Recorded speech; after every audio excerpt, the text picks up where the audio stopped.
Set the scene for this race. I'm being told it's called a jungle primary. That is an actual term that we use. I looked it up. I did not know this. I've covered politics a long time. Explain what a jungle primary is, because you've got three main contenders on the ballot. So then what happens next? Yeah, great question. And hi, thanks so much for having me. So this basically, they just changed the system. This is the first time they're doing this. And so it used to be an open primary system, basically. So anyone could vote in primary elections. Now it's more of a closed system.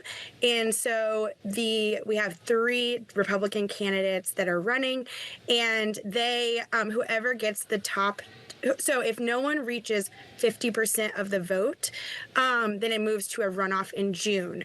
If someone reaches more than 50%, then they win the primary and they are moving on to the general election. But that is different than what it was before. Before, it was just you, whoever wanted to run would run into the general election, basically. So this is totally different. And people are saying that it could be a disadvantage to Cassidy because, you know, he might appeal to some more moderate voters, more moderate Republican voters, or even Democratic voters who live in a red state. And so now he is running against two other Republicans in this closed primary system, that it might be difficult for him to move forward into the runoff or win outright the primary, if that makes sense. Yeah, I mean, I guess we've seen this a lot, especially in districts that have been redrawn to be mostly Republican or mostly Democrat. This is why we're having such a hard time getting these two parties to talk to each other, because in the primaries, they have to run to the sides of their parties, and then it's hard for them to come back to the middle, even if they want to, in a general. So we're talking about MAHA. That's not MAGA. This is this Make America Healthy Again movement, right? Which I feel like when it started actually had some appeal across the political spectrum. I knew a lot of people I consider liberal Democratic friends who were really into the ideas of this, but it's morphed into something a little bit different. And talk to us about why this race in particular is going to be a test of this microcosm of the MAGA movement and whether or not it's effective. Certainly. And I would say the Make America Healthy Again movement still has some bipartisan appeal, and that's because it's such a broad movement.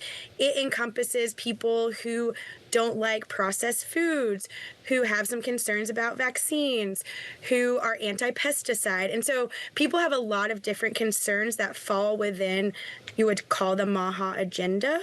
And so there are some sector of Democrats that do agree with some of that in regards to pesticides, particularly in food. So I won't say it's completely partisan, but MAHA Action, the PAC that's aligned with Julia Letlow, as you mentioned at the top, is trying to elect just Republicans to Congress, and Republicans that include MAHA items, MAHA agenda items in their campaigns. And so Letlow is really the first candidate they are putting a lot of money and power towards and talking about a lot. And so we'll see if that MAHA endorsement and that money will help her move her through. Whether it really has, just any power in the race itself is a question still to be answered, because there's a lot of talk about it, but are voters listening to that? Or do they care about that MAHA element as much as they might care about other elements? Certainly affordability is a huge deal in this election so far. So it might be a concern, but will it be one of the top concerns that motivates voters to get out and vote in this election? I think we'll see after we see some of the results. And talk to us about Congresswoman Julia Letlow. Who is she? Where did she come from? And what does it mean for Trump's endorsement power if she wins or doesn't win? Yeah, great question. So she, interestingly enough, she is serving in her husband's seat, or her former husband's seat. Her husband died of COVID in 2021. Oh, wow. Okay. And so it's kind of interesting. There's that health element there, and she has said that she does support the COVID vaccine, but she believes it is something that should be discussed. Vaccines are something that should be discussed between the patient and their doctor. And so that's kind of a common Republican message coming out of COVID, they don't like the idea of vaccine mandates or everyone has to get a vaccine. And so that is an interesting note about her. When I've talked to her in the hallways of Congress, she says, she really aligns with MAHA a lot on the nutrition priorities. And so she has some young children. She really cares about getting whole food, non-processed food into their bodies. And so that's really what appealed to her and wanted to make her align with it. I think she also, it's interesting because, Bill Cassidy has been a senator for 10 years. He's an incumbent senator. He has name recognition across the state. He also gets a lot of support from like pharma and healthcare folks who are going to lose a big ally on Capitol Hill pushing back against some of the more vehement anti-vaccine strains in the party, right? Yeah, certainly. I've crunched some of those campaign finance numbers, and he gets a lot of money from the pharmaceutical industry, from the healthcare industry.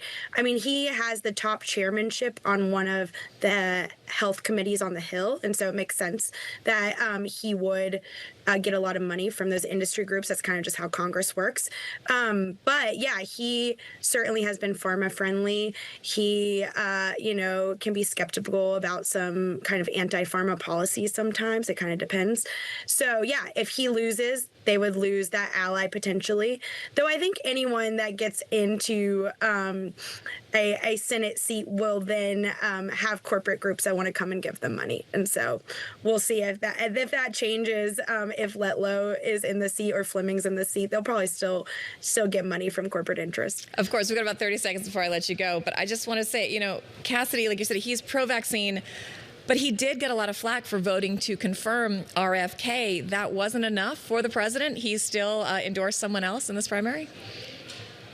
Yeah, I mean, that is really the crux of all of this. And I think that's why everyone is watching this, because we have just seen Cassidy tangle with his conscience. And last year, it was a really public struggle. He literally said in the confirmation hearing for Secretary Kennedy, I'm struggling with my vote for you. And that is because of your stances on vaccines. And then we saw Cassidy go and vote to confirm Kennedy anyways.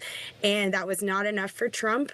And so Trump wants him out.